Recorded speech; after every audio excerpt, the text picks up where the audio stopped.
Don't forget to subscribe. Afterwards, the wisest and most spiritual books from the greatest authors await you every day. And now buckle up, sit back and we'll begin.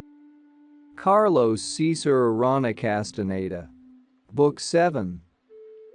The Fire from Within. Foreword. I have written extensive descriptive accounts of my apprentice relationship with the Mexican Indian sorcerer, Don Juan. Due to the foreignness of the concepts and practices Don Juan wanted me to understand and internalize, I have had no other choice but to render his teachings in the form of a narrative of what happened, as it happened. The organization of Don Juan's instruction was predicated on the idea that man has two types of awareness.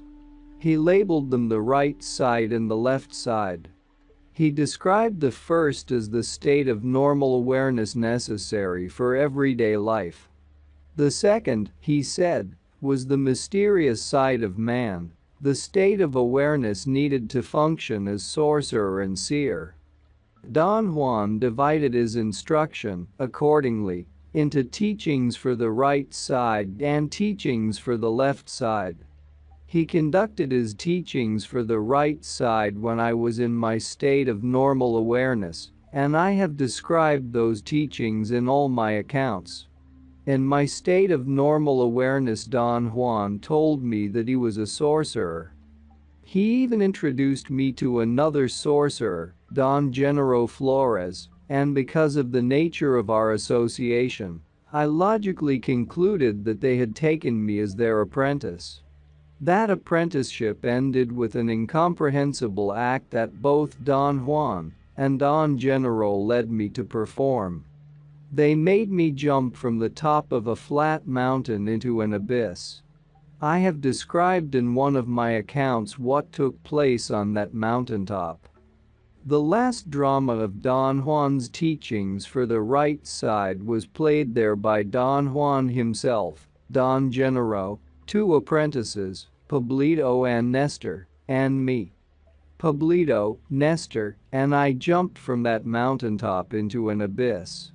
For years afterward I thought that just my total trust in Don Juan and Don Genaro had been sufficient to obliterate all my rational fears on facing actual annihilation. I know now that it wasn't so. I know that the secret was in Don Juan's teachings for the left side, and that it took tremendous discipline and perseverance for Don Juan, Don Genaro, and their companions to conduct those teachings. It has taken me nearly 10 years to recollect what exactly took place in his teachings for the left side that led me to be so willing to perform such an incomprehensible act. Jumping into an abyss. It was in his teachings for the left side that Don Juan led on what he, Don Genaro, and their companions were really doing to me. And who they were. They were not teaching me sorcery, but how to master three aspects of an ancient knowledge they possessed: awareness, stalking, and intent. And they were not sorcerers, they were seers. And Don Juan was not only a seer, but also an agil. Don Juan had already explained to me, in his teachings for the right side, a great deal about the Nagual and about seeing. I had understood seeing to be the capacity of human beings to enlarge their perceptual field until they are capable of assessing not only the outer appearances, but the essence of everything. He had also explained that seers see man as a field of energy, which looks like a luminous egg. The majority of people, he said, have their fields of energy divided into two parts. A few men and women have 4 or sometimes 3 parts. Because these people are more resilient than the average man, they can become Naguals after learning to see. In his teachings for the left side, Don Juan explained to me the intricacies of seeing and of being an Nagual. To be a Nagual, he said, is something more complex and far-reaching than being merely a more resilient man who has learned to see. To be a Nagual entails being a leader, being a teacher and a guide.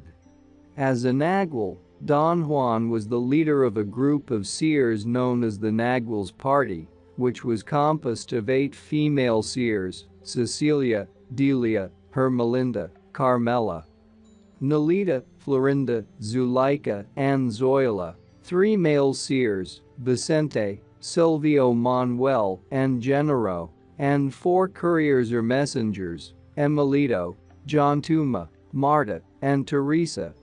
In addition to leading the Nagual's Party, Don Juan also taught and guided a group of apprentice seers known as the New Nagual's Party. It consisted of 4 young men, Pablito, Nestor, Eligio, and Benigno, along with 5 women, Soledad, Lagorda, Lydia, Josefina, and Rosa. I was the nominal leader of the New Nagual's Party together with the Nagual woman Carol. In order for Don Juan to impart to me his teachings for the left side, it was necessary for me to enter into a unique state of perceptual clarity known as heightened awareness. Throughout the years of my association with him, he had me repeatedly shift into such a state by means of a blow that he delivered with the palm of his hand on my upper back. Don Juan explained that in a state of heightened awareness, apprentices can behave almost as naturally as in everyday life, but can bring their minds to focus on anything with uncommon force and clarity. Yet, an inherent quality of heightened awareness is that it is not susceptible to normal recall. What transpires in such a state becomes part of the apprentice's everyday awareness only through a staggering effort of recovery. My interaction with the Nagual's Party was an example of this difficulty of recall.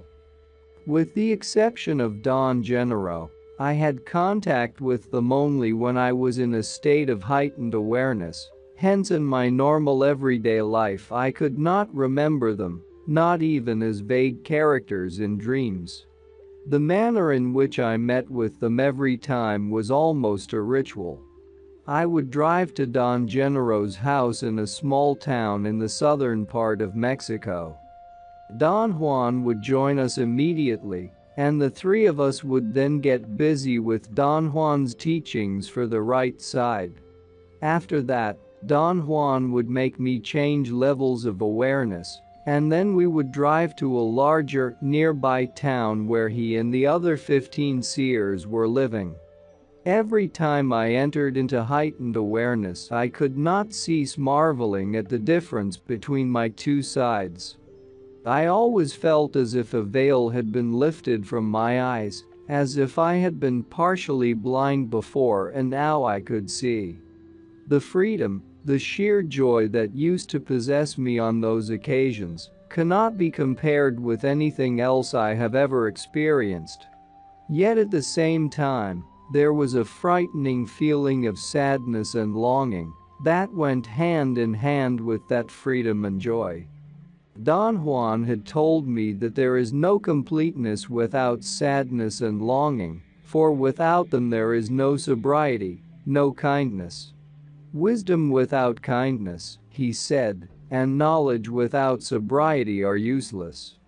The organization of his teachings for the left side also required that Don Juan, together with some of his fellow seers, explain to me the 3 facets of their knowledge: the mastery of awareness, the mastery of stalking, and the mastery of intent.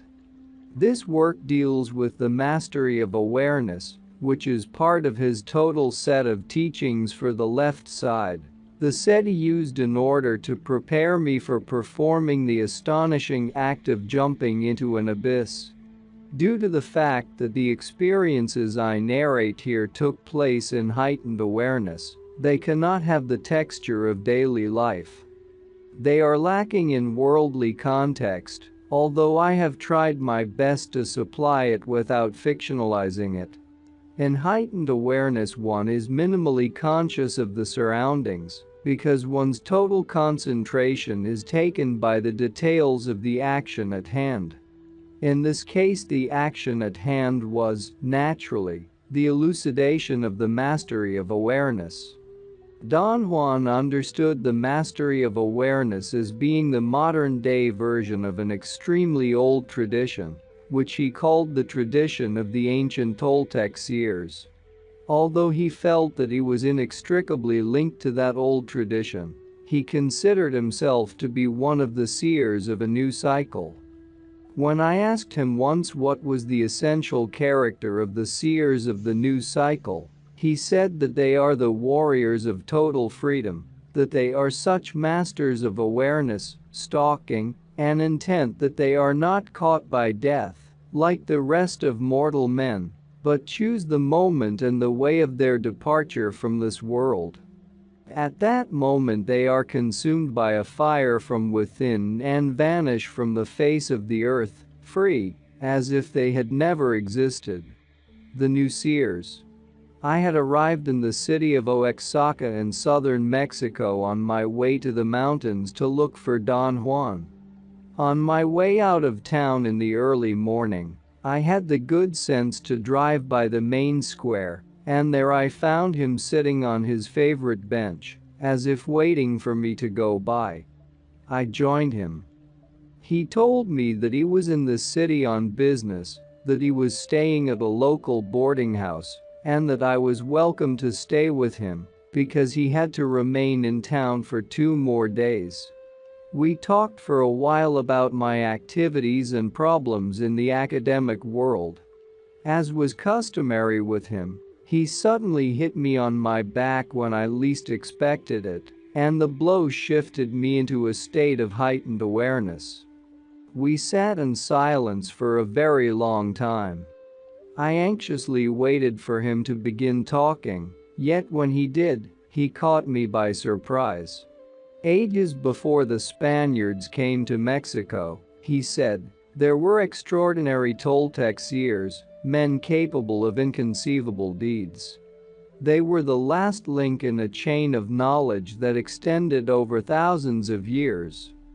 The Taltec seers were extraordinary men, powerful sorcerers, driven men who unraveled mysteries and possessed secret knowledge that they used to influence and victimize people by fixating the awareness of their victims on whatever they chose. He stopped talking and looked at me intently. I felt that he was waiting for me to ask a question, but I did not know what to ask.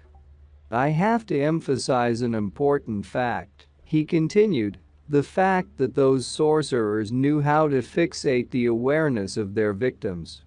You didn't pick up on that. When I mentioned it, it didn't mean anything to you. That's not surprising. One of the hardest things to acknowledge is that awareness can be manipulated. I felt confused. I knew that he was leading me toward something.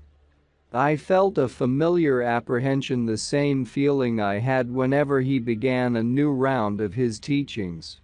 I told him how I felt. He smiled vaguely. Usually when he smiled he exuded happiness, this time he was definitely preoccupied. He seemed to consider for a moment whether or not to go on talking. He stared at me intently again, slowly moving his gaze over the entire length of my body. Then, apparently satisfied, he nodded and said that I was ready for my final exercise, something that all warriors go through before considering themselves fit to be on their own. I was more mystified than ever. We are going to be talking about awareness, he continued. The Taltec seers knew the art of handling awareness. As a matter of fact, they were the supreme masters of that art. When I say that they knew how to fixate the awareness of their victims, I mean that their secret knowledge and secret practices allowed them to pry open the mystery of being aware. Enough of their practices have survived to this day, but fortunately in a modified form.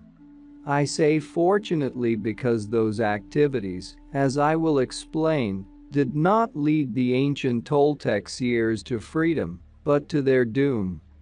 Do you know those practices yourself? I asked. Why, certainly, he replied. There is no way for us not to know those techniques, but that doesn't mean that we practice them ourselves. We have other views. We belong to a new cycle. But you don't consider yourself a sorcerer, Don Juan, do you? I asked. No, I don't, he said. I am a warrior who sees. In fact, all of us are los nuevos videntes, the new seers. The old seers were the sorcerers. For the average man, he continued, sorcery is a negative business, but it is fascinating all the same. That's why I encouraged you, in your normal awareness, to think of us as sorcerers. It's advisable to do so. It serves to attract interest. But for us to be sorcerers would be like entering a dead-end street. I wanted to know what he meant by that, but he refused to talk about it. He said that he would elaborate on the subject as he proceeded with his explanation of awareness. I asked him then about the origin of the Toltec's knowledge. The way the Toltecs first started on the path of knowledge was by eating power plants, he replied. Whether prompted by curiosity, or hunger, or error, they ate them. Once the power plants had produced their effects on them, it was only a matter of time before some of them began to analyze their experiences. In my opinion, the first men on the path of knowledge were very daring, but very mistaken. Isn't all this a conjecture on your part, Don Juan? No, this is no conjecture of mine. I am a seer, and when I focus my seeing on that time I know everything that took place. Can you see the details of things of the past? I asked. Seeing is a peculiar feeling of knowing, he replied, of knowing something without a shadow of doubt. In this case, I know what those men did, not only because of my seeing, but because we are so closely bound together. Don Juan explained then that his use of the term Toltec did not correspond to what I understood it to mean.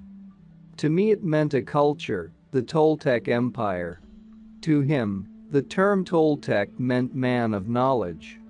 He said that in the time he was referring to, centuries or perhaps even millennia before the Spanish conquest, all such men of knowledge lived within a vast geographical area, north and south of the Valley of Mexico, and were employed in specific lines of work. Curing, bewitching, storytelling, dancing, being an oracle, preparing food and drink. Those lines of work fostered specific wisdom that distinguished them from average men. These Toltecs, moreover, were also people who fitted into the structure of everyday life, very much as doctors, artists, teachers, priests, and merchants in our own time do. They practiced their professions under the strict control of organized brotherhoods and became proficient and influential, to such an extent that they even dominated groups of people who lived outside the Toltec's geographical regions. Don Juan said that after some of these men had finally learned to see after centuries of dealing with power plants, the most enterprising of them then began to teach other men of knowledge how to see. And that was the beginning of their end. As time passed, the number of seers increased, but their obsession with what they saw, which filled them with reverence and fear, became so intense that they ceased to be men of knowledge. They became extraordinarily proficient in seeing and could exert great control over the strange worlds they were witnessing. But it was to no avail. Seeing had undermined their strength and forced them to be obsessed with what they saw. There were seers, however, who escaped that fate, Don Juan continued, Great men who, in spite of their seeing, never ceased to be men of knowledge. Some of them endeavored to use seeing positively and to teach it to their fellow men. I'm convinced that under their direction, the populations of entire cities went into other worlds and never came back. But the seers who could only see were fiascos, and when the land where they lived was invaded by a conquering people, they were as defenseless as everyone else. Those conquerors, he went on, took over the Taltec world. They appropriated everything, but they never learned to see. Why do you think they never learned to see? I asked. Because they copied the procedures of the Taltec seers without having the Taltec's inner knowledge. To this day there are scores of sorcerers all over Mexico, descendants of those conquerors, who follow the Taltec ways, but don't know what they're doing, or what they're talking about, because they're not seers. Who were those conquerors, Don Juan? Other Indians, he said. When the Spaniards came, the old seers had been gone for centuries, but there was a new breed of seers who were starting to secure their place in the new cycle. What do you mean? A new breed of seers? After the world of the first Toltecs was destroyed, the surviving seers retreated and began a serious examination of their practices. The first thing they did was to establish stalking, dreaming, and intent as the key procedures, and to de-emphasize the use of power plants. Perhaps that gives us a hint as to what really happened to them with power plants. The new cycle was just beginning to take hold when the Spanish conquerors swept the land. Fortunately, by that time the new seers were thoroughly prepared to face that danger. They were already consummate practitioners of the art of stalking. Don Juan said that the subsequent centuries of subjugation provided for these new seers the ideal circumstances in which to perfect their skills. Oddly enough, it was the extreme rigor and coercion of that period that gave them the impetus to refine their new principles. And, owing to the fact that they never divulged their activities, they were left alone to map their findings. Were there a great many new seers during the conquest? I asked. At the beginning there were. Near the end there were only a handful.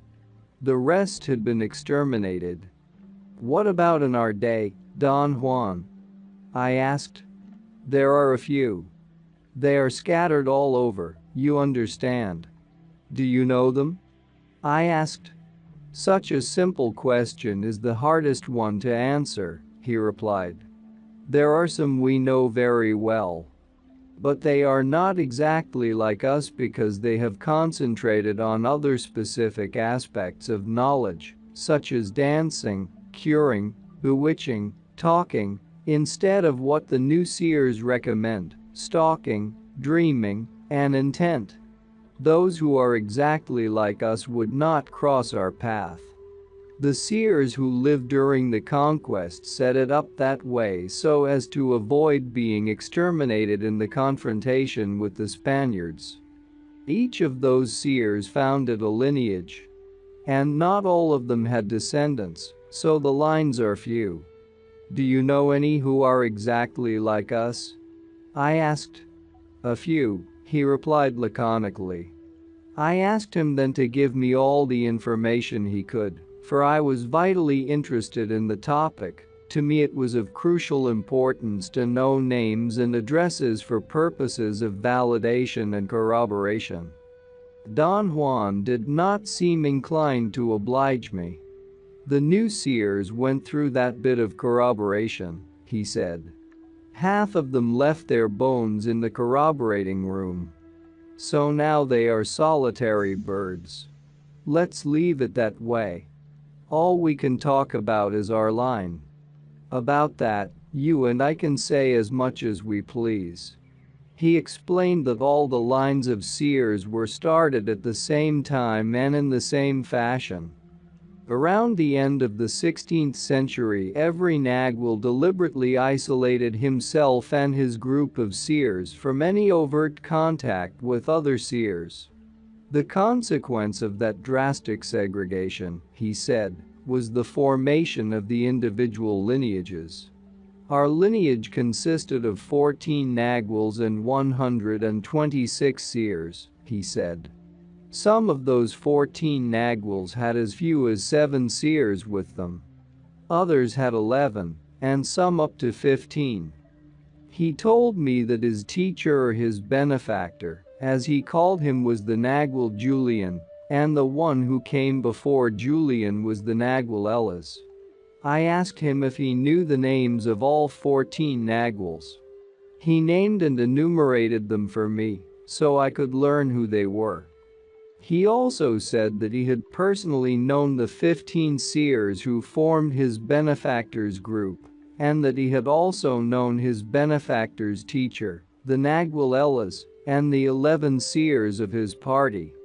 Don Juan assured me that our line was quite exceptional because it underwent a drastic change in the year 1723 as a result of an outside influence that came to bear on us and inexorably altered our course. He did not want to discuss the event itself at the moment, but he said that a new beginning is counted from that time, and that the 8 Nagwals who have ruled the line since then are considered intrinsically different from the 6 who preceded them.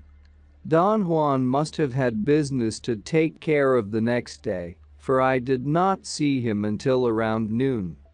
In the meantime, 3 of his apprentices had come to town, Pablito, Nestor, and Lagorda.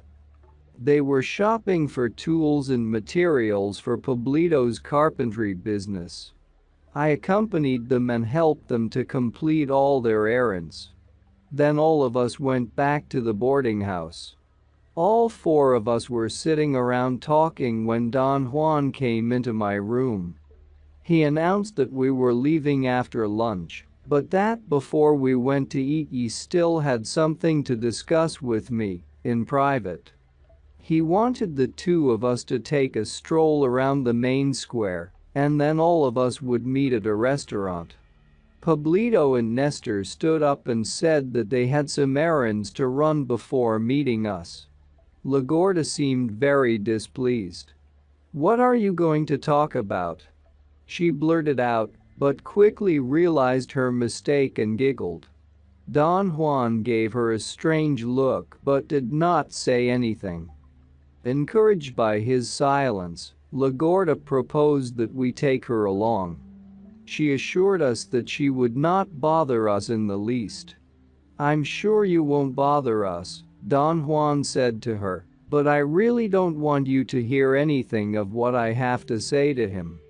Lagorda's anger was very obvious. She blushed and, as Don Juan and I walked out of the room, her entire face clouded with anxiety and tension, becoming instantly distorted. Her mouth was open and her lips were dry. Lagorda's mood made me very apprehensive. I felt an actual discomfort. I didn't say anything, but Don Juan seemed to notice my feelings. "You should thank Lagorda day and night," he said all of a sudden. "She's helping you destroy your self-importance.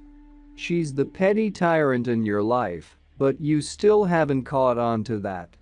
We strolled around the plaza until all my nervousness had vanished. Then we sat down on his favorite bench again.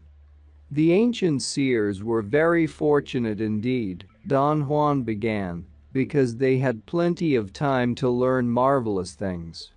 Let me tell you, they knew wonders that we can't even imagine today." "Who taught them all that?" I asked. "They learned everything by themselves through seeing," he replied. "Most of the things we know in our lineage were figured out by him. The new seers corrected the mistakes of the old seers, but the basis of what we know and do is lost in Taltec time," he explained. "One of the simplest and yet most important findings, from the point of view of instruction, he said, is the knowledge that man has two types of awareness. The old seers called them the right and the left side of man.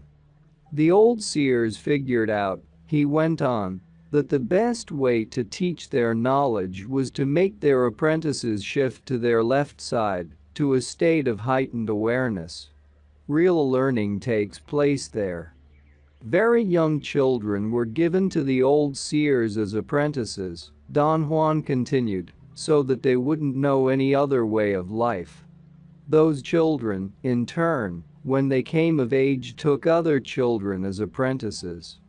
Imagine the things they must have uncovered in their shifts to the left and to the right after centuries of that kind of concentration.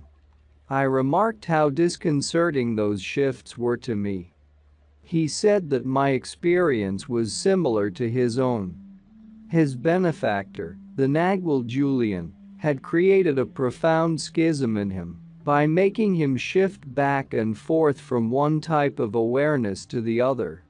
He said that the clarity and freedom he experienced in heightened awareness were in total contrast to the rationalizations, the defenses, the anger, and the fear of his normal state of awareness.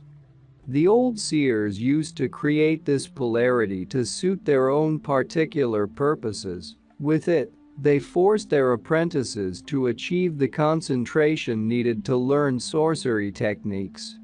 But the new seers, he said, use it to lead their apprentices to the conviction that there are unrealized possibilities in man. The best effort of the new seers, Don Juan continued, is their explanation of the mystery of awareness. They condensed it all into some concepts and actions which are taught while the apprentices are in heightened awareness. He said that the value of the new seer's method of teaching is that it takes advantage of the fact that no one can remember anything that happens while being in a state of heightened awareness. This inability to remember sets up an almost insurmountable barrier for warriors, who have to recollect all the instruction given to them if they are to go on. Only after years of struggle and discipline can warriors recollect their instruction. By then the concepts and the procedures that were taught to them have been internalized and have thus acquired the force the new seers meant them to have. Petty tyrants. Don Juan did not discuss the mastery of awareness with me until months later. We were at that time in the house where the Nagual's party lived. "Let's go for a walk," Don Juan said to me, placing his hand on my shoulder. "Or better yet, let's go to the town square, where there are a lot of people, and sit down and talk." I was surprised when he spoke to me, as I had been in the house for a couple of days then, and he had not said so much as hello. As Don Juan and I were leaving the house, Lagorta intercepted us and demanded that we take her along. She seemed determined not to take no for an answer. Don Juan in a very stern voice told her that he had to discuss something in private with me. "You're going to talk about me," Lagorta said, her tone and gestures betraying both suspicion and annoyance. "You're right," Don Juan replied dryly. He moved past her without turning to look at her. I followed him, and we walked in silence to the town square. When we sat down, I asked him what on earth we would find to discuss about Lagorta. I was still smarting from her look of menace when we left the house. "We have nothing to discuss about Lagorta or anybody else," he said. I told her that just to provoke her enormous self-importance. And it worked. She is furious with us. If I know her, by now she will have talked to herself long enough to have built up her confidence and her righteous indignation at having been refused and made to look like a fool. I wouldn't be surprised if she barges in on us here, at the park bench. If we are not going to talk about Lagorta, what are we going to discuss? I asked. "We're going to continue the discussion we started in Oaxaca," he replied. "To understand the explanation of awareness will require your utmost effort and your willingness to shift back and forth between levels of awareness.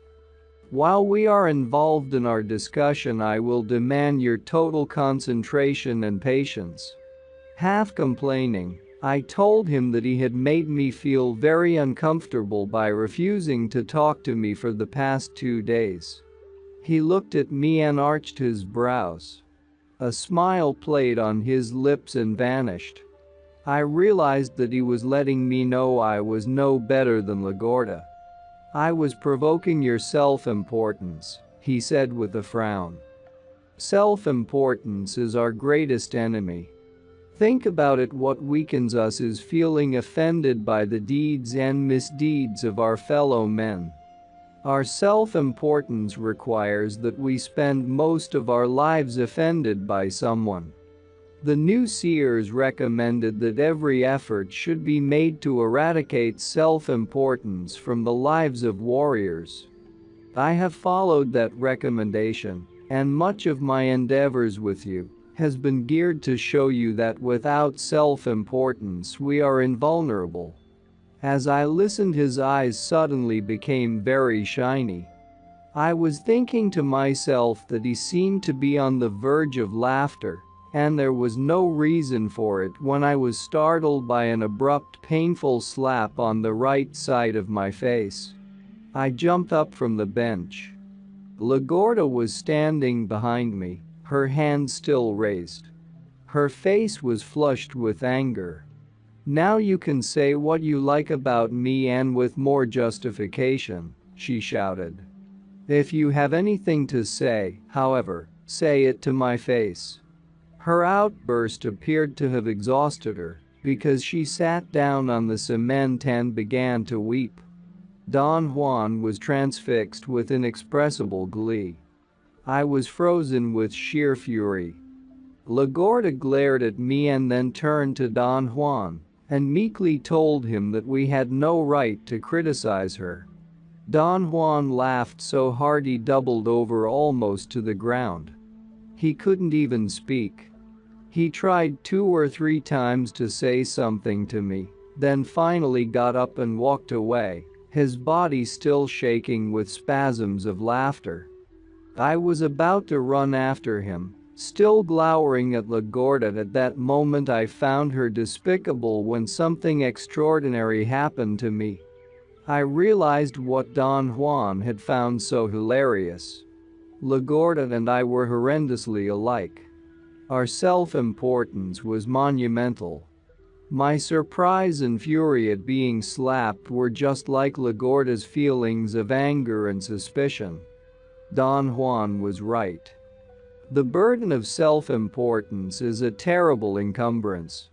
I ran after him then, elated, the tears flowing down my cheeks. I caught up with him and told him what I had realized. His eyes were shining with mischievousness and delight. "What should I do about Lagorda?" I asked. "Nothing," he replied. "Realizations are always personal." He changed the subject and said that the omens were telling us to continue our discussion back at his house, either in a large room with comfortable chairs or in the back patio, which had a roofed corridor around it. He said that whenever he conducted his explanation inside the house, those 2 areas would be off limits to everyone else. We went back to the house. Don Juan told everyone what Lagorda had done. The delight all the seers showed in taunting her made Lagorda's position extremely uncomfortable. "Self-importance can't be fought with niceties," Don Juan commented when I expressed my concern about Lagorda. He then asked everyone to leave the room. We sat down and Don Juan began his explanations. He said that seers, old and new, are divided into 2 categories. The first one is made up of those who are willing to exercise self-restraint and can channel their activities toward pragmatic goals, which would benefit other seers and man in general. The other category consists of those who don't care about self-restraint or about any pragmatic goals. It is the consensus among seers that the latter have failed to resolve the problem of self-importance. Self-importance is not something simple and naive, he explained. On the one hand, it is the core of everything that is good in us, and on the other hand, the core of everything that is rotten. To get rid of the self-importance that is rotten requires a masterpiece of strategy.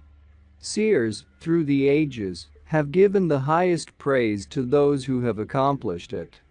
I complained that the idea of eradicating self-importance, although very appealing to me at times, was really incomprehensible. I told him that I found his directives for getting rid of it so vague I could not follow them. I've said to you many times, he said, that in order to follow the path of knowledge, one has to be very imaginative. You see, in the path of knowledge nothing is as clear as we'd like it to be. My discomfort made me argue that his admonitions about self-importance reminded me of Catholic dieterns. After a lifetime of being told about the evils of sin, I had become callous. Warriors fight self-importance as a matter of strategy, not principle, he replied. Your mistake is to understand what I say in terms of morality. I see you as a highly moral man, Don Juan, I insisted. You've noticed my impeccability, that's all, he said. Impeccability, as well as getting rid of self-importance, is too vague a concept to be of any value to me, I remarked. Don Juan choked with laughter, and I challenged him to explain impeccability. Impeccability is nothing else but the proper use of energy, he said. My statements have no inkling of morality. I've saved energy and that makes me impeccable. To understand this, you have to save enough energy yourself. We were quiet for a long time. I wanted to think about what he had said. Suddenly, he started talking again. Warriors take strategic inventories, he said. They list everything they do.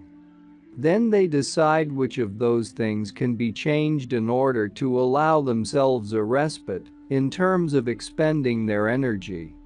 I argued that their list would have to include everything under the sun. He patiently answered that the strategic inventory he was talking about covered only behavioral patterns that were not essential to our survival and well-being.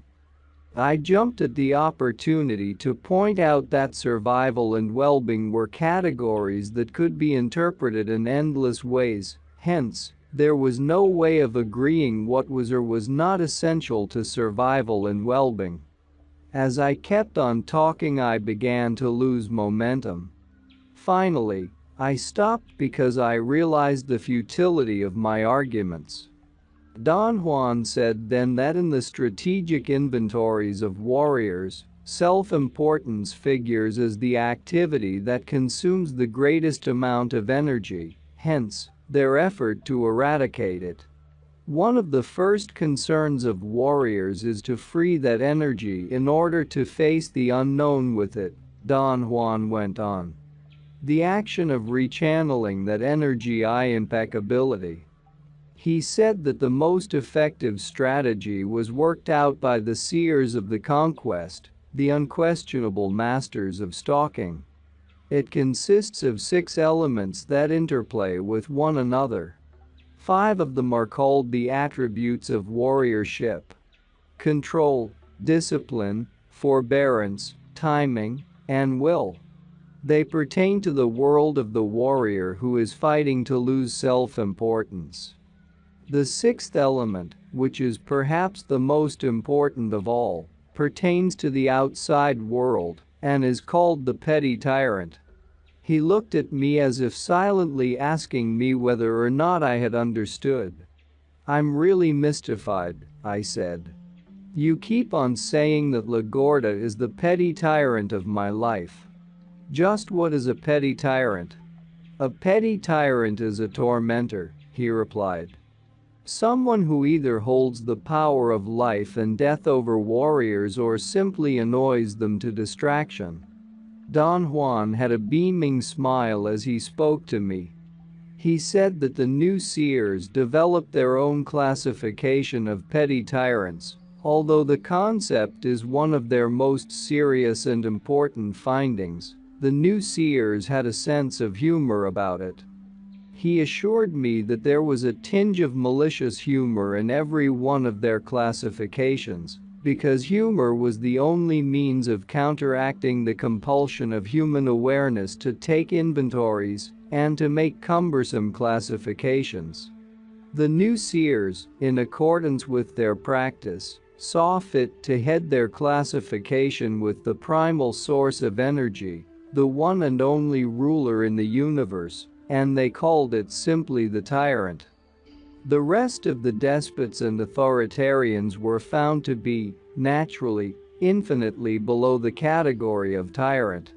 Compared to the source of everything, the most fearsome, tyrannical men are buffoons. Consequently, they were classified as petty tyrants, pinches tyrannos. He said that there were two subclasses of minor petty tyrants. The first subclass consisted of the petty tyrants who persecute and inflict misery, but without actually causing anybody's death. They were called little petty tyrants, pinches tyrannitos. The second consisted of the petty tyrants who are only exasperating and bothersome to no end. They were called small fry petty tyrants, repinches tyrannitos, or tinsawinzi petty tyrants, pinches tyrannitos chiquititos. I thought his classifications were ludicrous. I was sure that he was improvising the Spanish terms.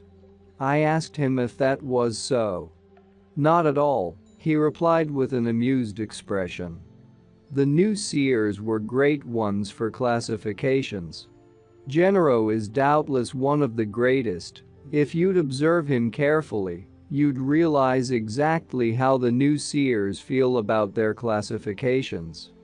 He laughed uproariously at my confusion when I asked him if he was pulling my leg. I wouldn't dream of doing that, he said, smiling.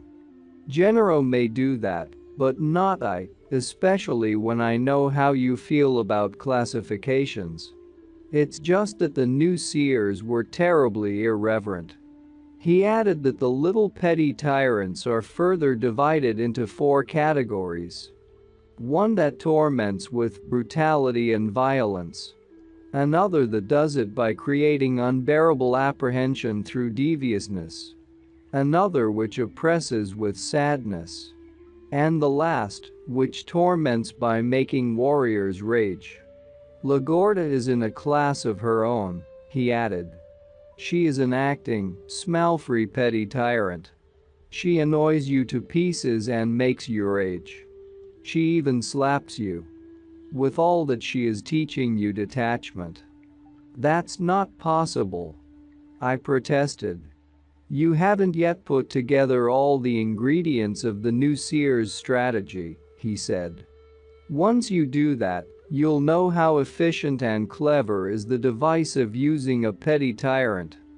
I would certainly say that the strategy not only gets rid of self-importance, it also prepares warriors for the final realization that impeccability is the only thing that counts in the path of knowledge. He said that what the new seers had in mind was a deadly maneuver in which the petty tyrant is like a mountain peak, and the attributes of warriorship are like climbers who meet at the summit. Usually, only 4 attributes are played, he went on. The 5th, will, is always saved for an ultimate confrontation, when warriors are facing the firing squad, so to speak. Why is it done that way? Because will belongs to another sphere, the unknown. The other 4 belong to the known, exactly where the petty tyrants are lodged. In fact, what turns human beings into petty tyrants is precisely the obsessive manipulation of the known. Don Juan explained that the interplay of all the 5 attributes of warriorship is done only by seers who are also impeccable warriors and have mastery over will. Such an interplay is a supreme maneuver that cannot be performed on the daily human stage. 4 attributes are all that is needed to deal with the worst of petty tyrants, he continued. Provided, of course, that a petty tyrant has been found. As I said, the petty tyrant is the outside element, the one we cannot control, and the element that is perhaps the most important of them all.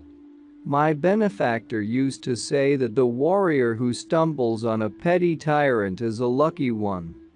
He meant that you're fortunate if you come upon one in your path, because if you don't, you have to go out and look for one.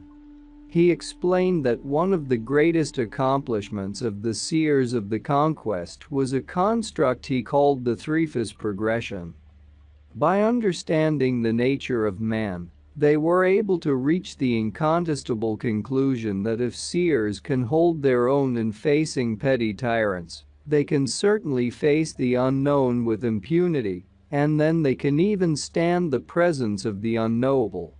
The average man's reaction is to think that the order of that statement should be reversed, he went on. A seer who can hold his own in the face of the unknown can certainly face petty tyrants. But that's not so. What destroyed the superb seers of ancient times was that assumption. We know better now.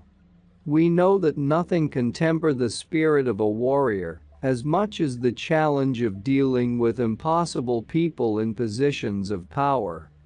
Only under those conditions can warriors acquire the sobriety and serenity to stand the pressure of the unknowable.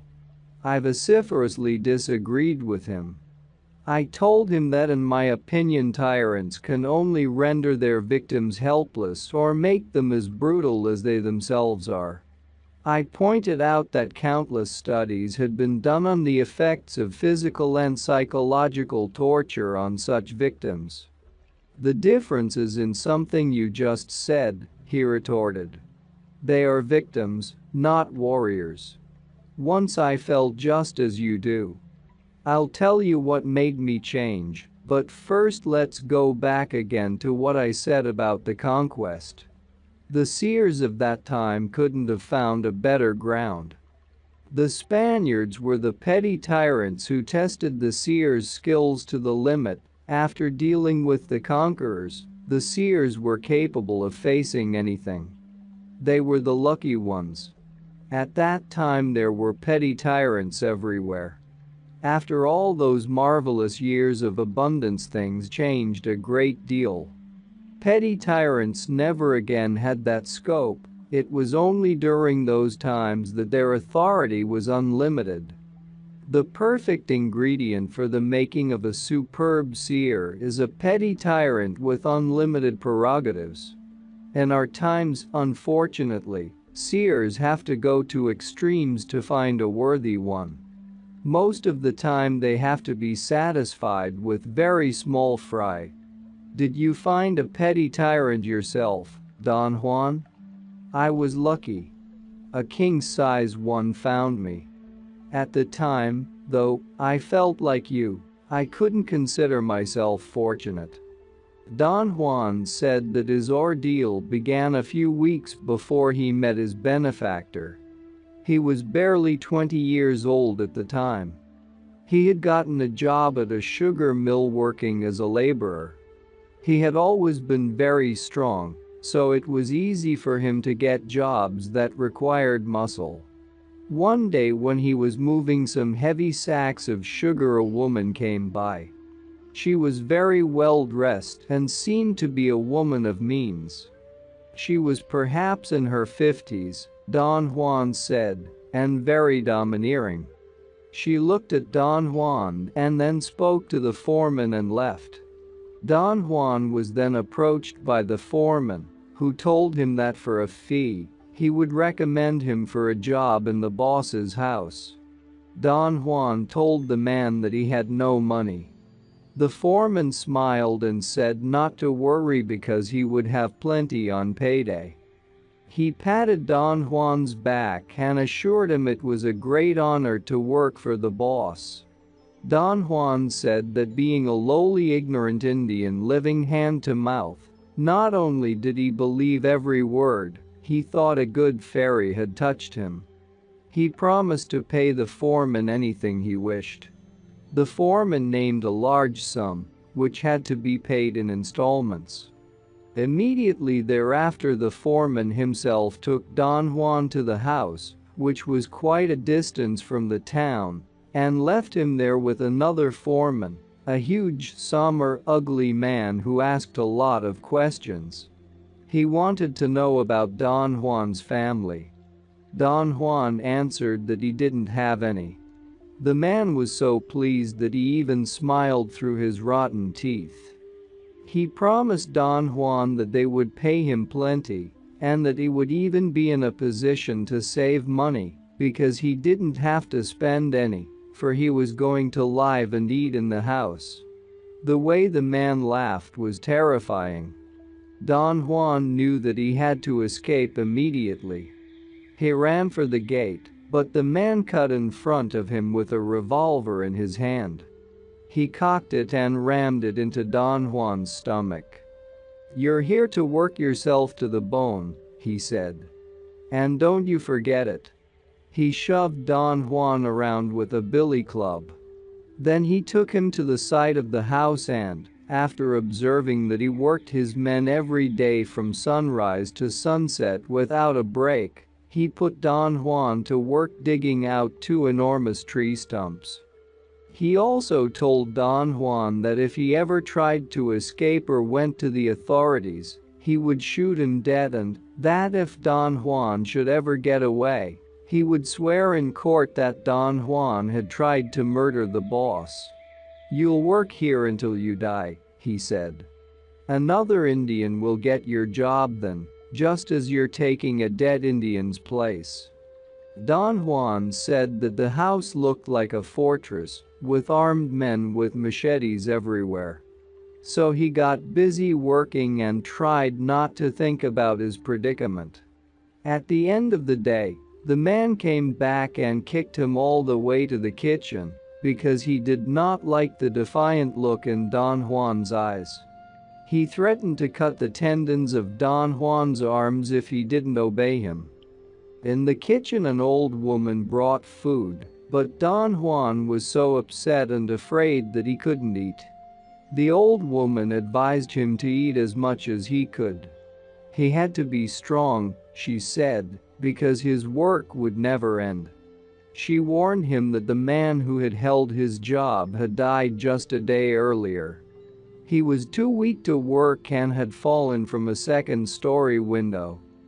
Don Juan said that he worked at the boss's place for 3 weeks and that the man bullied him every moment of every day. He made him work under the most dangerous conditions, doing the heaviest work imaginable, under the constant threat of his knife, gun, or billy club. He sent him daily to the stables to clean the stalls, while the nervous stallions were in them. At the beginning of every day Don Juan thought it would be his last one on earth. And surviving meant only that he had to go through the same hell again the next day. What precipitated the end was Don Juan's request to have some time off. The pretext was that he needed to go to town to pay the foreman of the sugar mill the money that he owed him. The other foreman retorted that Don Juan could not stop working, not even for a minute, because he was in debt up to his ears just for the privilege of working there. Don Juan knew that he was done for. He understood the man's maneuvers. Both he and the other foreman were in cahoots to get lowly Indians from the mill, work them to death, and divide their salaries. That realization angered him so intensely that he ran through the kitchen screaming and got inside the main house. The foreman and the other workers were caught totally by surprise. He ran out the front door and almost got away, but the foreman caught up with him on the road and shot him in the chest. He left him for dead. Don Juan said that it was not his destiny to die. His benefactor found him there and tended him until he got well. When I told my benefactor the whole story, Don Juan said, he could hardly contain his excitement. That foreman is really a prize, my benefactor said. He is too good to be wasted. Someday you must go back to that house. He raved about my luck in finding a 1 in a million petty tyrant with almost unlimited power. I thought the old man was nuts. It was years before I fully understood what he was talking about. That is one of the most horrible stories I have ever heard, I said. Did you really go back to that house? I certainly did, 3 years later. My benefactor was right. A petty tyrant like that one was 1 in a million and couldn't be wasted. How did you manage to go back? My benefactor developed a strategy using the 4 attributes of warriorship: control, discipline, forbearance, and timing. Don Juan said that his benefactor, in explaining to him what he had to do to profit from facing that ogre of a man, also told him what the new seers considered to be the 4 steps on the path of knowledge. The first step is the decision to become apprentices. After the apprentices change their views about themselves and the world, they take the second step and become warriors, which is to say, beings capable of the utmost discipline and control over themselves. The third step, after acquiring forbearance and timing, is to become men of knowledge. When men of knowledge learn to see, they have taken the 4th step and have become seers. His benefactor stressed the fact that Don Juan had been on the path of knowledge long enough to have acquired a minimum of the first 2 attributes: control and discipline. Don Juan emphasized that both of these attributes refer to an inner state. A warrior is self-oriented, not in a selfish way, but in the sense of a total and continuous examination of the self. At that time, I was barred from the other 2 attributes, Don Juan went on. Forbearance and timing are not quite an inner state. They are in the domain of the man of knowledge. My benefactor showed them to me through his strategy. Does this mean that you couldn't have faced the petty tyrant by yourself? I asked. I'm sure that I could have done it myself, although I have always doubted that I would have carried it off with flair and joyfulness. My benefactor was simply enjoying the encounter by directing it.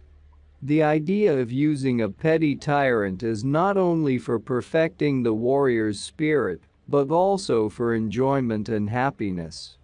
How could anyone enjoy the monster you described? He was nothing in comparison to the real monsters that the new seers faced during the conquest. By all indications, those seers enjoyed themselves blue dealing with them. They proved that even the worst tyrants can bring delight, provided, of course, that one is a warrior. Don Juan explained that the mistake average men make in confronting petty tyrants is not to have a strategy to fall back on. The fatal flaw is that average men take themselves too seriously. Their actions and feelings, as well as those of the petty tyrants, are all important. Warriors, on the other hand, not only have a well thought out strategy, but are free from self-importance. What restrains their self-importance is that they have understood that reality is an interpretation we make. That knowledge was the definitive advantage that the new seers had over the simple-minded Spaniards.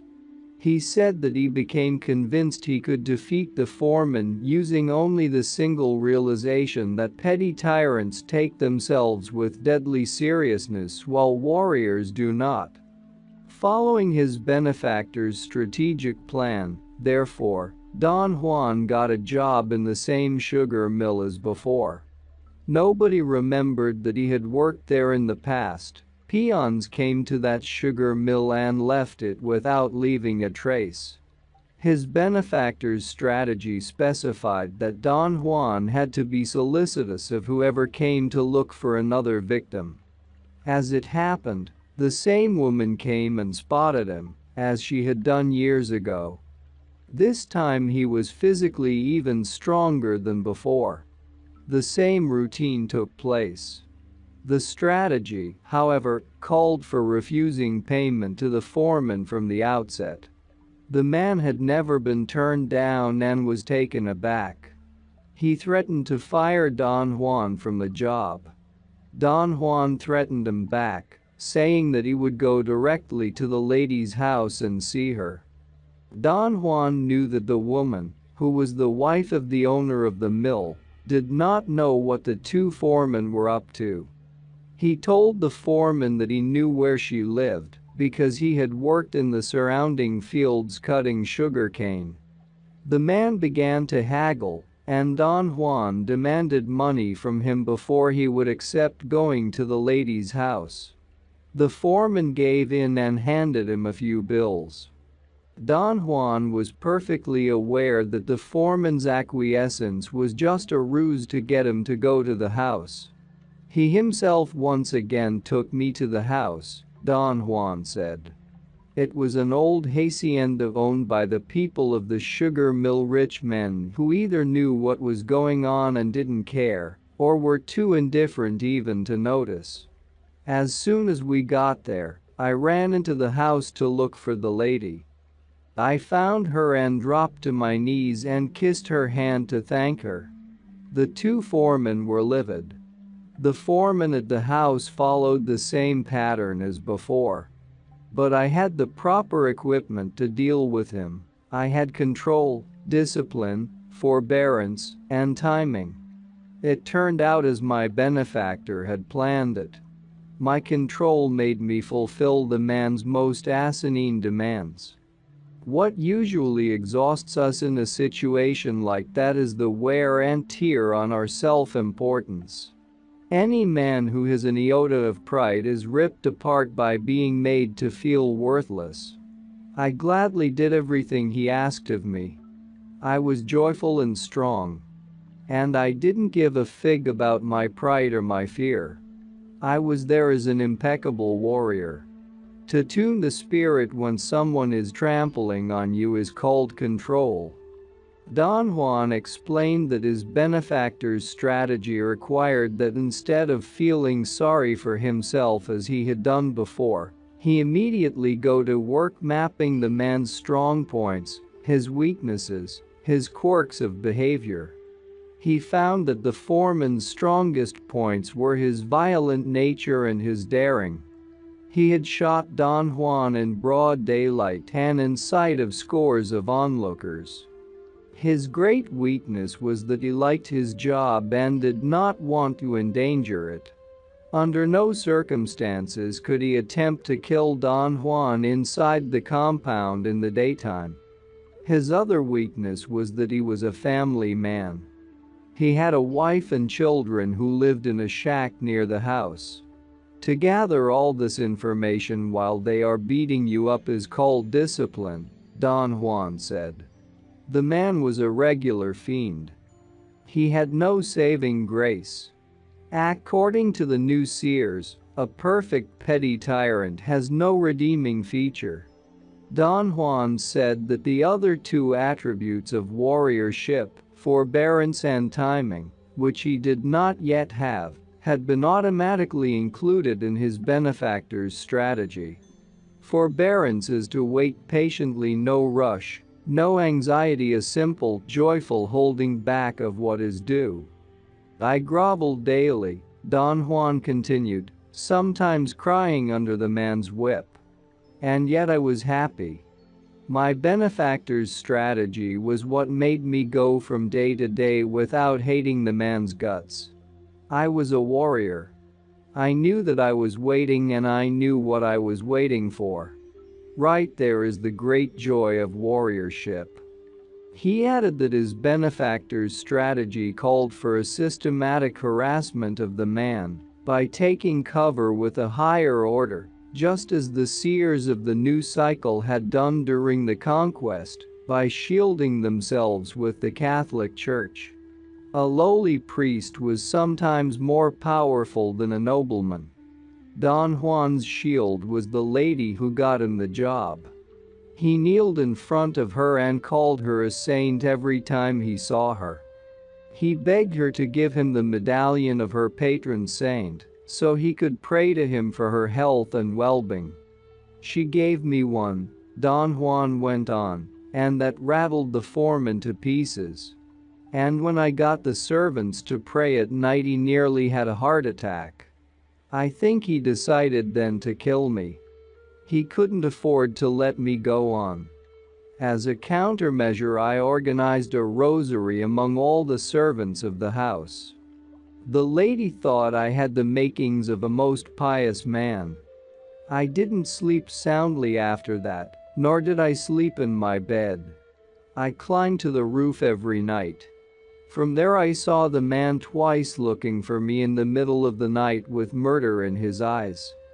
Daily he shoved me into the stallion's stalls, hoping that I would be crushed to death, but I had a plank of heavy boards that I braced against one of the corners and protected myself behind it.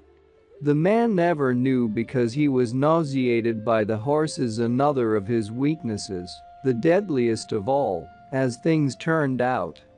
Don Juan said that timing is the quality that governs the release of all that is held back. Control, discipline, and forbearance are like a dam behind which everything is pulled. Timing is the gate in the dam. The man knew only violence, with which he terrorized. If his violence was neutralized, he was rendered nearly helpless. Don Juan knew that the man would not dare to kill him in view of the house, so one day, in the presence of the other workers, but in sight of his lady as well, Don Juan insulted the man. He called him a coward who was mortally afraid of the boss's wife. His benefactor's strategy had called for being on the alert for a moment like that and using it to turn the tables on the petty tyrant. Unexpected things always happen that way.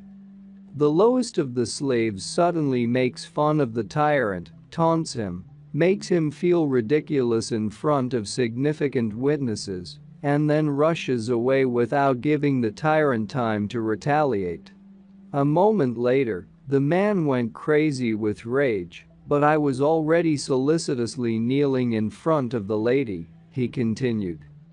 Don Juan said that when the lady went inside the house, the man and his friends called him to the back, allegedly to do some work. The man was very pale, white with anger. From the sound of his voice, Don Juan knew what the man was really planning to do. Don Juan pretended to acquiesce, but instead of heading for the back, he ran for the stables. He trusted that the horses would make such a racket the owners would come out to see what was wrong. He knew that the man would not dare shoot him. That would have been too noisy, and the man's fear of endangering his job was too overpowering. Don Juan also knew that the man would not go where the horses were, that is, unless he had been pushed beyond his endurance. I jumped inside the stall of the wildest stallion, Don Juan said, and the petty tyrant, blinded by rage, took out his knife and jumped in after me. I went instantly behind my planks. The horse kicked him once and it was all over. I had spent 6 months in that house, and in that period of time I had exercised the 4 attributes of warriorship. Thanks to them, I had succeeded. Not once had I felt sorry for myself or wept in impotence. I had been joyful and serene. My control and discipline were as keen as they'd ever been, and I had had a first-hand view of what forbearance and timing did for impeccable warriors. And I had not once wished the man to die. My benefactor explained something very interesting. Forbearance means holding back with the spirit something that the warrior knows is rightfully due.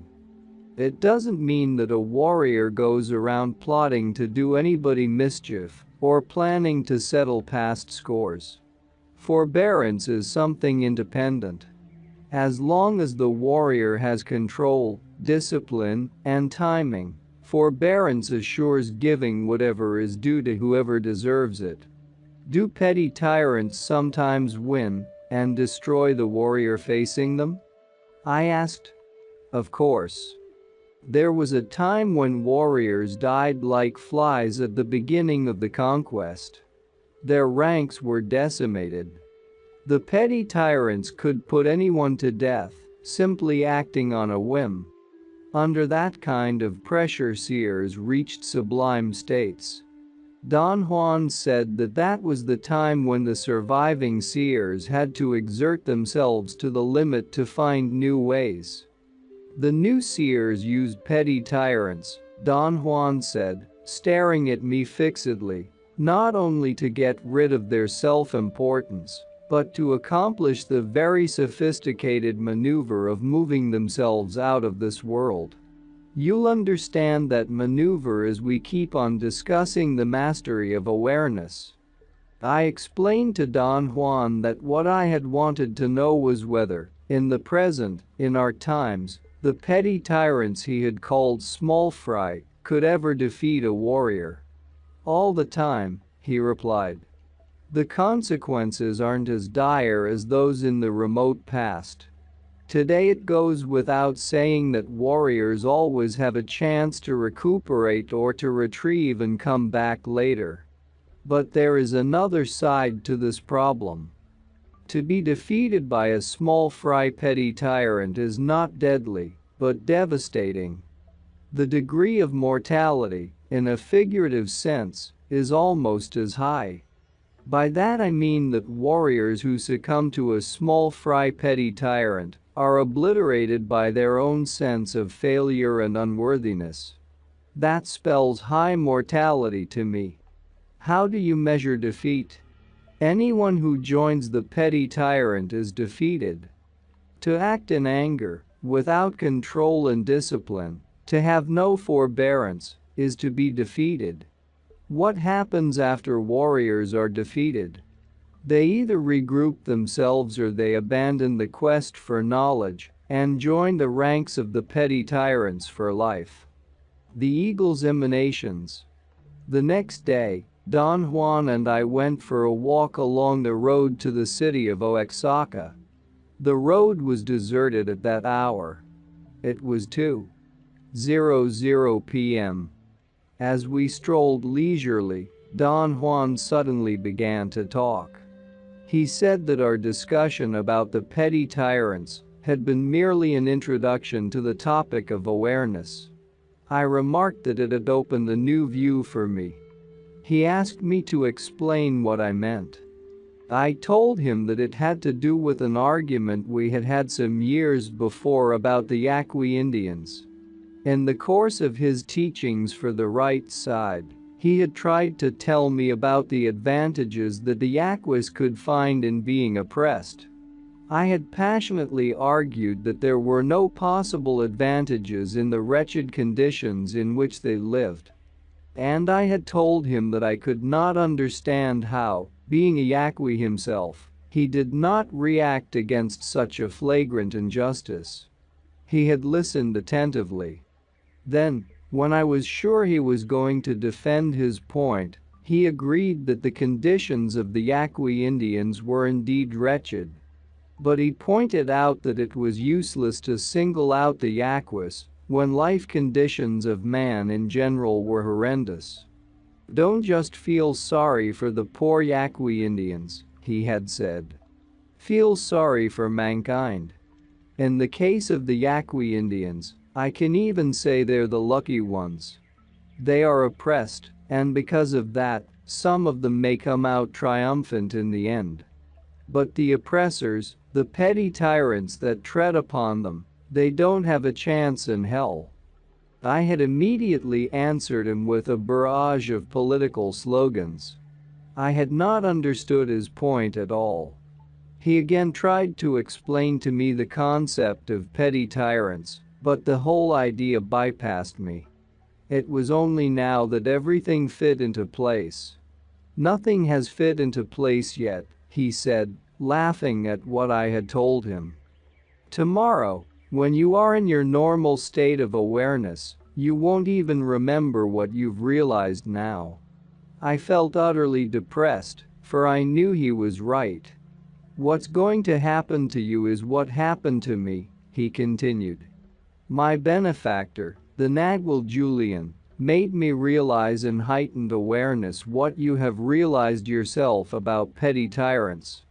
And I ended up, in my daily life, changing my opinions without knowing why.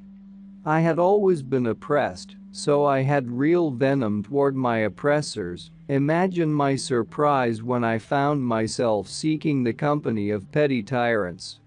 I thought I had lost my mind. We came to a place, on the side of the road, where some large boulders were half buried by an old landslide. Don Juan headed for them and sat down on a flat rock. He signaled me to sit down, facing him. And then, without further preliminaries, he started his explanation of the mastery of awareness. He said that there were a series of truths that seers, old and new, had discovered about awareness, and that such truths had been arranged in a specific sequence for purposes of comprehension. He explained that the mastery of awareness consisted in internalizing the total sequence of such truths. The first truth, he said, was that our familiarity with the world we perceive compels us to believe that we are surrounded by objects, existing by themselves and as themselves, just as we perceive them, whereas, in fact, there is no world of objects, but a universe of the eagle's emanations. He told me then that before he could explain the eagle's emanations, he had to talk about the known, the unknown, and the unknowable. Most of the truths about awareness were discovered by the old seers, he said. But the order in which they were arranged had been worked out by the new seers. And without that order, those truths were nearly incomprehensible. He said that not to seek order was one of the great mistakes that the ancient seers made. A deadly consequence of that mistake was their assumption that the unknown and the unknowable are the same thing. It was up to the new seers to correct that error. They set up boundaries and defined the unknown as something that is veiled from man, shrouded perhaps by a terrifying context, but which, nonetheless, is within man's reach. The unknown becomes the known at a given time. The unknowable, on the other hand, is the indescribable, the unthinkable, the unrealizable. It is something that will never be known to us, and yet it is there, dazzling and at the same time horrifying in its vastness. How can seers make the distinction between the two? I asked. There is a simple rule of thumb, he said. In the face of the unknown, man is adventurous. It is a quality of the unknown to give us a sense of hope and happiness. Man feels robust, exhilarated. Even the apprehension that it arouses is very fulfilling. The new seers saw that man is at his best in the face of the unknown. He said that whenever what is taken to be the unknown turns out to be the unknowable, the results are disastrous. Seers feel drained, confused. A terrible oppression takes possession of them. Their bodies lose tone, their reasoning and sobriety wander away aimlessly, for the unknowable has no energizing effects whatsoever. It is not within human reach, therefore, it should not be intruded upon foolishly or even prudently. The new seers realized that they had to be prepared to pay exorbitant prices for the faintest contact with it. Don Juan explained that the new seers had had formidable barriers of tradition to overcome. At the time when the new cycle began, none of them knew for certain which procedures of their immense tradition were the right ones and which were not. Obviously, something had gone wrong with the ancient seers, but the new seers did not know what. They began by assuming that everything their predecessors had done was erroneous. Those ancient seers had been the masters of conjecture. They had, for one thing, assumed that their proficiency in seeing was a safeguard. They thought that they were untouchable, that is, until the invaders smashed them and put most of them to horrendous deaths. The ancient seers had no protection whatsoever, despite their total certainty that they were invulnerable.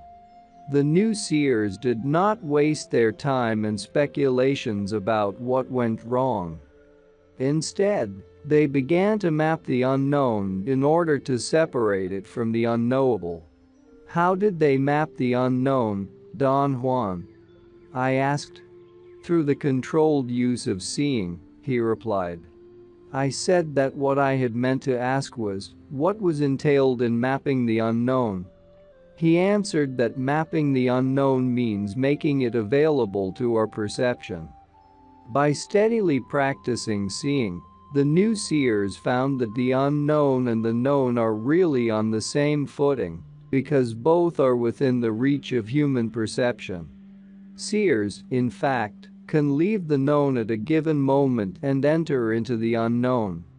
Whatever is beyond our capacity to perceive is the unknowable.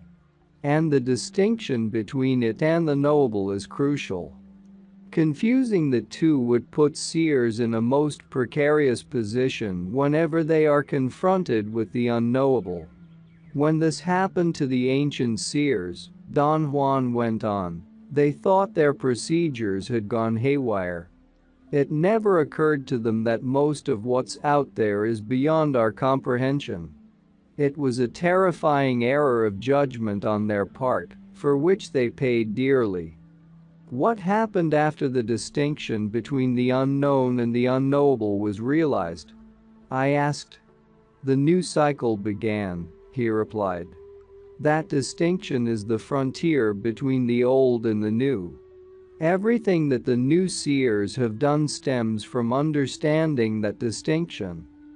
Don Juan said that seeing was the crucial element in both the destruction of the ancient seers' world and in the reconstruction of the new view. It was through seeing that the new seers discovered certain undeniable facts, which they used to arrive at certain conclusions, revolutionary to them, about the nature of man and the world. These conclusions, which made the new cycle possible, were the truths about awareness he was explaining to me. Don Juan asked me to accompany him to the center of town for a stroll around the square. On our way, we began to talk about machines and delicate instruments. He said that instruments are extensions of our senses, and I maintained that there are instruments that are not in that category because they perform functions that we are not physiologically capable of performing. Our senses are capable of everything, he asserted. I can tell you offhand that there are instruments that can detect radio waves that come from outer space, I said. Our senses cannot detect radio waves. I have a different idea, he said. I think our senses can detect everything we are surrounded by. What about the case of ultrasonic sounds? I insisted. We don't have the organic equipment to hear them. It is the seer's conviction that we've tapped a very small portion of ourselves, he replied. He immersed himself in thought for a while, as if he were trying to decide what to say next. Then he smiled. The first truth about awareness, as I have already told you, he began, is that the world out there is not really as we think it is. We think it is a world of objects and it's not. He paused as if to measure the effect of his words. I told him that I agreed with his premise, because everything could be reduced to being a field of energy. He said that I was merely intuiting a truth, and that to reason it out was not to verify it. He was not interested in my agreement or disagreement, he said, but in my attempt to comprehend what was involved in that truth. You cannot witness fields of energy, he went on. Not as an average man, that is. Now, if you were able to see them, you would be a seer, in which case you would be explaining the truths about awareness. Do you understand what I mean? He went on to say that conclusions arrived at through reasoning had very little or no influence in altering the course of our lives.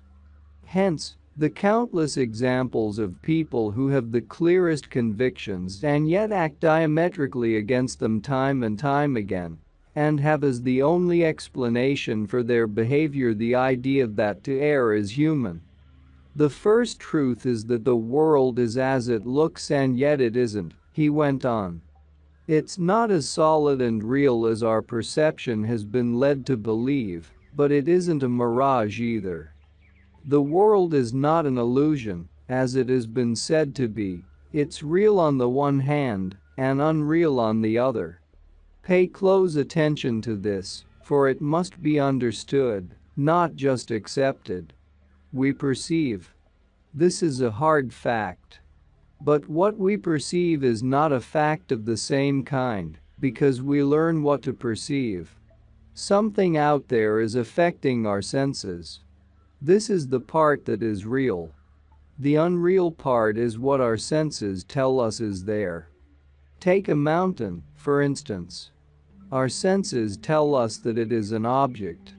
It has size, color, form. We even have categories of mountains, and they are downright accurate. Nothing wrong with that. The flaw is simply that it has never occurred to us that our senses play only a superficial role. Our senses perceive the way they do because a specific feature of our awareness forces them to do so. I began to agree with him again, but not because I wanted to, for I had not quite understood his point. Rather, I was reacting to a threatening situation. He made me stop. I've used the term the world, Don Juan went on, to mean everything that surrounds us. I have a better term, of course, but it would be quite incomprehensible to you. Seers say that we think there is a world of objects out there only because of our awareness. But what's really out there are the eagle's emanations, fluid, forever in motion, and yet unchanged, eternal. He stopped me with a gesture of his hand, just as I was about to ask him what the eagle's emanations were. He explained that one of the most dramatic legacies the old seers had left us was their discovery that the reason for the existence of all sentient beings is to enhance awareness. Don Juan called it a colossal discovery. In a half-serious tone he asked me if I knew of a better answer to the question that has always haunted man. The reason for our existence. I immediately took a defensive position and began to argue about the meaninglessness of the question, because it cannot be logically answered. I told him that in order to discuss that subject, we would have to talk about religious beliefs and turn it all into a matter of faith. The old seers were not just talking about faith, he said. They were not as practical as the new seers, but they were practical enough to know what they were seeing. What I was trying to point out to you with that question, which has rattled you so badly, is that our rationality alone cannot come up with an answer about the reason for our existence. Every time it tries, the answer turns into a matter of beliefs. The old seers took another road, and they did find an answer which doesn't involve faith alone. He said that the old seers, risking untold dangers, actually saw the indescribable force which is the source of all sentient beings. They called it the eagle, because in the few glimpses that they could sustain, they saw it as something that resembled a black and white eagle of infinite size. They saw that it is the eagle who bestows awareness. The eagle creates sentient beings so that they will live and enrich the awareness it gives them with life. They also saw that it is the eagle who devours that same enriched awareness after making sentient beings relinquish it at the moment of death. For the old seers, Don Juan went on to say that the reason for existence is to enhance awareness is not a matter of faith or deduction. They saw it. They saw that the awareness of sentient beings flies away at the moment of death and floats like a luminous cotton puff right into the eagle's beak to be consumed. For the old seers, that was the evidence that sentient beings live only to enrich the awareness that is the eagle's food. Don Juan's elucidation was interrupted because he had to leave on a short business trip.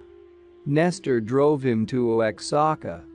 As I saw them off, I remembered that at the beginning of my association with Don Juan, every time he mentioned a business trip I thought he was employing a euphemism for something else. I eventually realized that he meant what he said.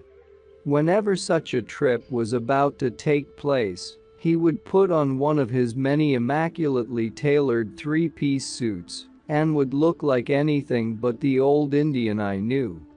I had commented to him about the sophistication of his metamorphosis. An Agwal is someone flexible enough to be anything, he had said. To be an Agwal, among other things, means to have no points to defend. Remember this, we'll come back to it over and over. We had come back to it over and over, in every possible way. He did indeed seem to have no points to defend, but during his absence in Oaxaca, I was given to just a shadow of doubt. Suddenly I realized that a Nagwal did have one point to defend: the description of the eagle, and what it does required, in my opinion, a passionate defense. I tried to pose that question to some of Don Juan's companions, but they eluded my probings. They told me that I was in quarantine from that kind of discussion until Don Juan had finished his explanation. The moment he returned, we sat down to talk and I asked him about it. "Those truths are not something to defend passionately," he replied. "If you think that I'm trying to defend them, you are mistaken. Those truths were put together for the delight and enlightenment of warriors, not to engage any proprietary sentiments. When I told you that a Nagwal has no points to defend, I meant, among other things, that a Nagwal has no obsessions. I told him that I was not following his teachings, for I had become obsessed with his description of the eagle and what it does. I remarked over and over about the awesomeness of such an idea. It is not just an idea, he said. It is a fact. And a damn scary one if you ask me. The new seers were not simply playing with ideas. But what kind of a force would the eagle be? I wouldn't know how to answer that. The eagle is as real for the seers as gravity and time are for you, and just as abstract and incomprehensible. Wait a minute, Don Juan. Those are abstract concepts, but they do refer to real phenomena that can be corroborated. There are whole disciplines dedicated to that. The eagle and its emanations are equally corroboratable, Don Juan retorted. And the discipline of the new seers is dedicated to doing just that. I asked him to explain what the eagle's emanations are. He said that the eagle's emanations are an immutable thing in itself, which engulfs everything that exists, the knowable and the unknowable. There is no way to describe in words what the eagle's emanations really are, Don Juan continued. A seer must witness them. Have you witnessed them yourself, Don Juan? Of course I have, and yet I can't tell you what they are. They are a presence, almost a mass of sorts, a pressure that creates a dazzling sensation. One can catch only a glimpse of them, as one can catch only a glimpse of the eagle itself. Would you say, Don Juan, that the eagle is the source of the emanations? It goes without saying that the eagle is the source of its emanations. I meant to ask if that is so visually. There is nothing visual about the eagle. The entire body of a seer senses the eagle. There is something in all of us that can make us witness with our entire body. Seers explain the act of seeing the eagle in very simple terms. Because man is composed of the eagle's emanations, man need only revert back to his components. The problem arises with man's awareness. It is his awareness that becomes entangled and confused. At the crucial moment when it should be a simple case of the emanations acknowledging themselves, man's awareness is compelled to interpret. The result is a vision of the eagle and the eagle's emanations. But there is no eagle and no eagle's emanations. What is out there is something that no living creature can grasp. I asked him if the source of the emanations was called the eagle because eagles in general have important attributes. This is simply the case of something unknowable vaguely resembling something known, he replied. On account of that, there have certainly been attempts to imbue eagles with attributes they don't have. But that always happens when impressionable people learn to perform acts that require great sobriety. Seers come in all sizes and shapes. Do you mean to say that there are different kinds of seers? No. I mean that there are scores of imbeciles who become seers. Seers are human beings full of foibles, or rather, human beings full of foibles are capable of becoming seers.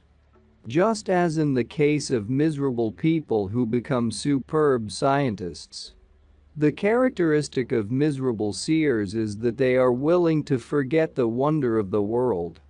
They become overwhelmed by the fact that they see and believe that it's their genius that counts. A seer must be a paragon in order to override the nearly invincible laxness of our human condition. More important than seeing itself is what seers do with what they see. What do you mean by that, Don Juan? Look at what some seers have done to us. We are stuck with their vision of an eagle that rules us and devours us at the moment of our death.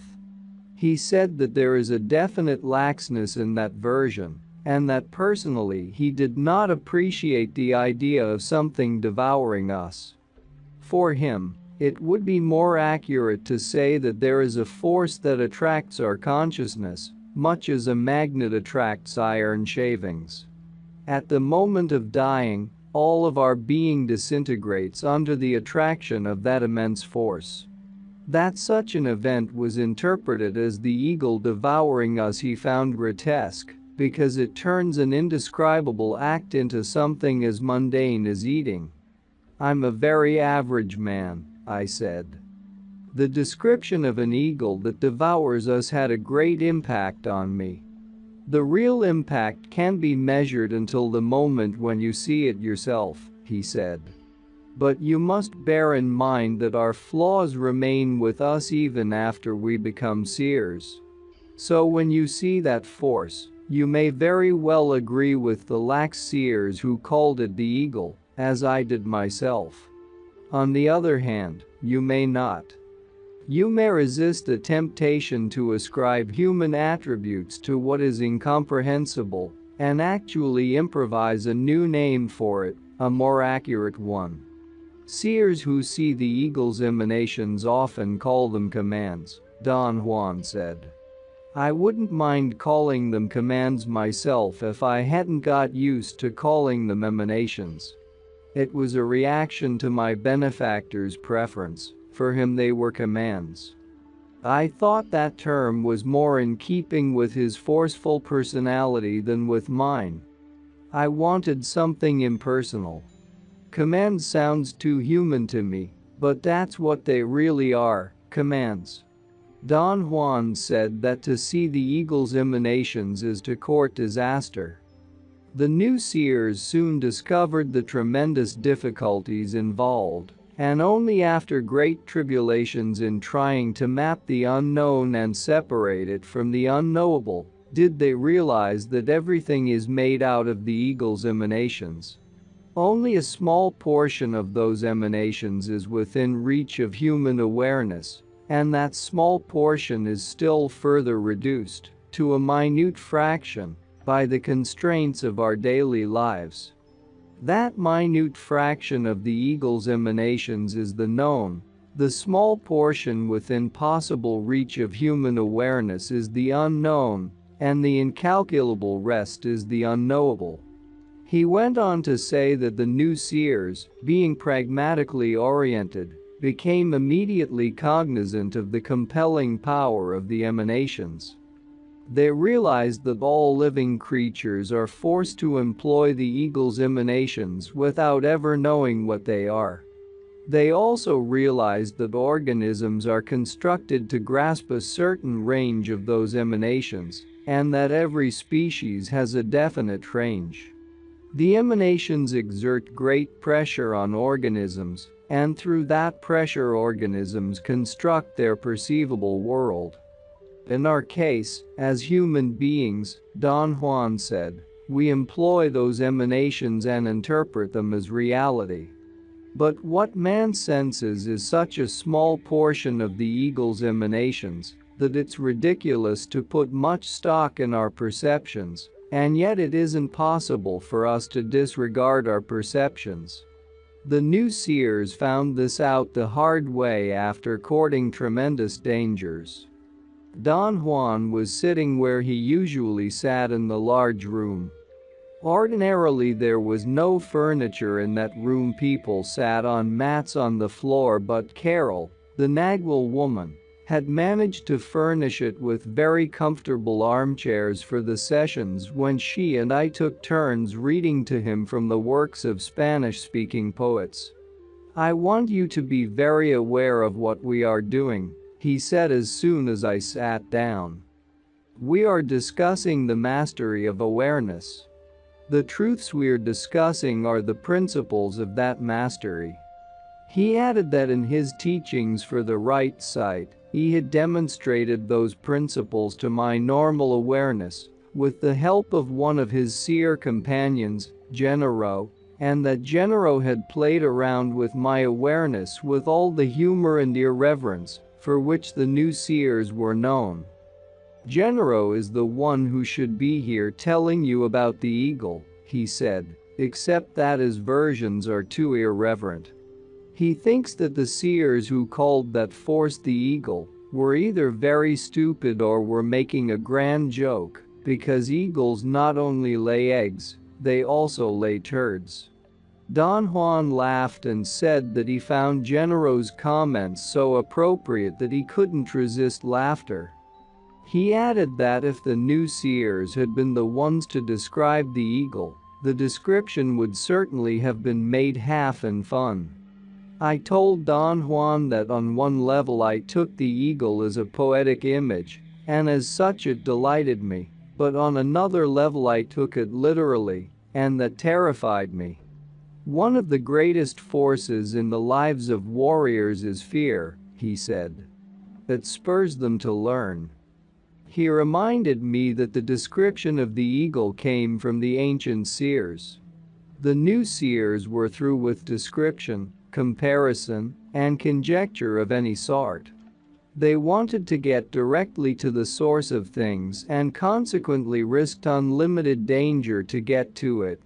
They did see the eagle's emanations, but they never tampered with the description of the eagle. They felt that it took too much energy to see the eagle, and that the ancient seers had already paid heavily for their scant glimpse of the unknowable. How did the old seers come around to describing the eagle? I asked. They needed a minimal set of guidelines about the unknowable for purposes of instruction, he replied. They resolved it with a sketchy description of the force that rules all there is, but not of its emanations, because the emanations cannot be rendered at all in a language of comparisons.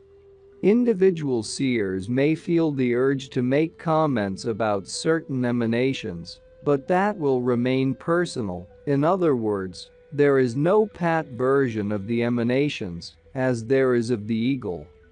The new seers seem to have been very abstract, I commented. They sound like modern-day philosophers. No. The new seers were terribly practical men, he replied. They weren't involved in concocting rational theories. He said that the ancient seers were the ones who were the abstract thinkers. They built monumental edifices of abstractions proper to them and their time. And just like the modern-day philosophers, they were not at all in control of their concatenations.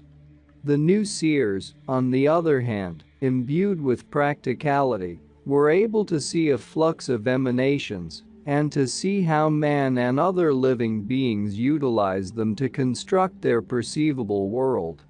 How are those emanations utilized by man, Don Juan? It's so simple it sounds idiotic. For a seer, men are luminous beings. Our luminosity is made up of that portion of the eagle's emanations, which is encased in our egg-like cocoon.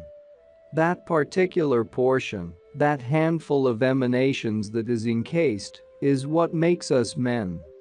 To perceive is to match the emanations contained inside our cocoon with those that are outside. Seers can see, for instance, the emanations inside any living creature, and can tell which of the outside emanations would match them. Are the emanations like beams of light? I asked. No. Not at all. That would be too simple. They are something indescribable. And yet, my personal comment would be to say that they are like filaments of light. What's incomprehensible to normal awareness is that the filaments are aware. I can't tell you what that means, because I don't know what I am saying. All I can tell you with my personal comments is that the filaments are aware of themselves, alive and vibrating, that there are so many of them that numbers have no meaning, and that each of them is an eternity in itself.